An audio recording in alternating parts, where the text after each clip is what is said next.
आज मैं आपको ये सुंदर सी कान्हा जी की पोशाक तो बस दिखाने ही वाली हूँ, साथ में एक मैं कान्हा जी से रिलेटेड एक सुंदर सी स्टोरी सुनाऊंगी। तो बहुत समय पहले द्वारका नगरी थी, कान्हा जी की नगरी। उसमें सत्यजीत नाम के एक यादव रहा करते थे। वह सूर्य देव के बहुत बड़े भक्त थे और उन्होंने इतनी कठोर तपस्या और भक्ति से सूर्य देव जी को प्रसन्न कर रखा था। सूर्य देव ने प्रसन्न होकर उन्हें एक बहुत ही दिव्य रत्न दिया जिसका नाम था स्वयंमंडका। यह मणि अत्यंत अद्भुत थी। उससे सूर्य के समान तेज निकलता था और कहा जाता था कि यह प्रतिदिन बहुत सारा सोना उत्पन्न करती है। जिस व्यक्ति के पास ये मणि होगी उसके राज्य में सुख समृद्धि बनी रहेगी, लेकिन यदि कोई लालची और अधर्मी व्यक्ति इसे रखे तो वह विनाश का कारण भी बन सकती थी। जब सत्यजीत ये मणि पहनकर द्वारका लौटे तो लोग उन्हें देखकर चकित रह गए। मणि का तेज इतना अधिक था कि लोगों को लगा कि शायद ये स्वयं सूर्य देव धरती पर आ गए हैं। भगवान कृष्ण जी ने सत्यजीत से कहा कि इतने मूल्यवान मणि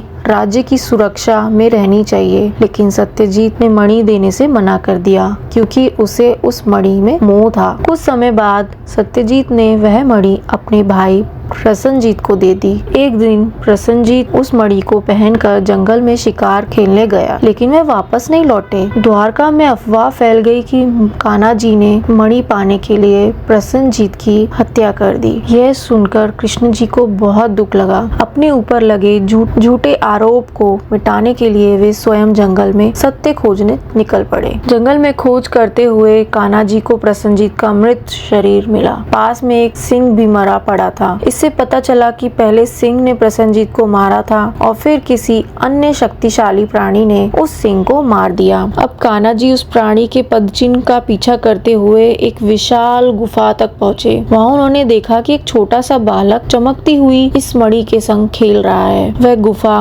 महान बलशाली भालू राजा जामवन की थी। वह जामवन जिन्होंने त्रेता युग में भगवान राम की सहायता भी की थी। जामवन कान्हा जी को पहचान नहीं पाए। उन्होंने समझा कि कोई अजनबी उनकी गुफा में घुस आया है, इसलिए उन्होंने कान्हा जी को युद्ध के लिए ललकार दिया। फिर दोनों के बीच भयंकर युद्ध हुआ। दिन रात युद्ध चलता रहा। पर्वत कांप उठे, वृक्ष टूट गए और पूरी गुफा युद्ध की गर्जना से गूंज उठी। वह युद्ध कई दिनों तक चलता रहा। लगभग 28 दिनों के बाद जामवन थकने लगे। तब उन्हें महसूस हुआ कि ये ऐसा अद्भुत पराक्रम केवल कोई साधारण मनुष्य नहीं कर सकता। अचानक उन्हें सत्य का ज्ञान हुआ। वे श्री कृष्ण के चरणों में गिर पड़े और बोले, प्रभु अब मैं आपको पहचान गया। आप वही भगवान राम हैं जिनकी मैंने त्रेता युग में सेवा की थी। आप कृष्ण रूप में अवतरित हुए हैं और मुझे क्षमा कीजिए कि मैं आपको पहचान नहीं पाया। जामवन ने अब तुरंत उस मणि को कान्हा जी को सौंप दिया और साथ ही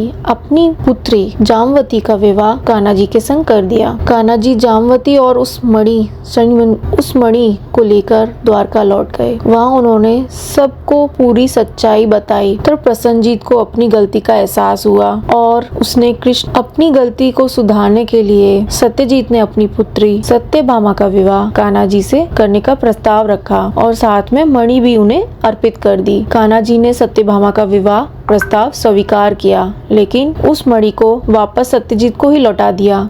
इससे उन्होंने यह सिद्ध किया कि उन्हें धन या रतन का कोई लोभ नहीं था। इस प्रकार कान्हा जी का विवाह जामवती और सत्यभामा दोनों से हुआ। सत्यभामा बाद में कान्हा जी की प्रिय रानियों में से एक बनी। वे साहसी, आत्मविश्वासी और अत्यंत भक्तिमयी थी। आगे चलकर उन्होंने कान्हा जी के साथ नरकासुर जैसे दैत्यों के विरुद्ध युद्धों में भी साथ दिया। ये कथा हमें सिखाती है कि झूठे आरोप, लालच और संदेह दुख का कारण बनते हैं, जबकि सत्य, विनम्रता, भक्ति अंत में विजय दिलाते हैं। तो आशा करती हूँ आपको मेरी ये कहानी और मेरा जो ये पोशाक वाला कान्हा जी की पोशाक का जो वीडियो है वो पसंद आया होगा। और ऐसे ही मेरे चैनल को देखते रहिए और मैं आगे भी और पोशाक के साथ ऐसी कोई अलग स्टोरी भी लेके आऊंगी। धन्यवाद एंड बाय।